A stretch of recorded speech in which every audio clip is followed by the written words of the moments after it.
প্রিয় বন্ধুরা, সবাই কেমন আছো? আমি আজকে তোমাদেরকে দুইটা খুব সহজ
বন্ধুরা, প্রথম নিয়মের মোমবাতিটি আঁকা শেষে এবার আঁকবো দ্বিতীয় নিয়মের মোমবাতি। প্রথম নিয়মের মোমবাতিটি খুব সহজ নিয়মে এঁকেছি, এটাও খুব সহজেই আঁকবো। তোমরা অবশ্যই মনোযোগ দিয়ে পুরো ভিডিওটি দেখবে এবং বাড়িতে খুব সহজে তোমরা চেষ্টা করবে। আশা করি আঁকতে তোমাদের খুব ভালো লাগবে। এবার তোমরা যদি মনে করো যে অন্য কোনো রং দিব, সেটাও দিতে পারবে।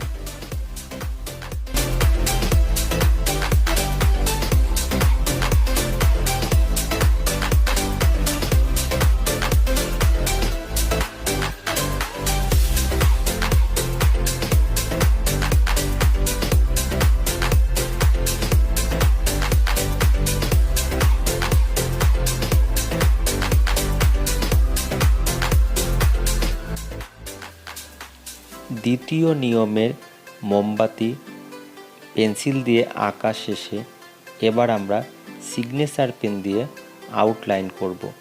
আউটলাইন করে নিলে রঙটা অনেক সুন্দর দেখতে লাগে। তোমরা যদি মনে করো সিগনেচার পেন দিয়ে আউটলাইন করব না, তাতে কোনো সমস্যা নেই। তোমরা এমনি কালার করতে পারবে এবং সুন্দর করে কালার করবে। প্রিয় বন্ধুরা, আমি এই মোমবাতি আঁকায় রং ব্যবহার করেছি TiTi অয়েল।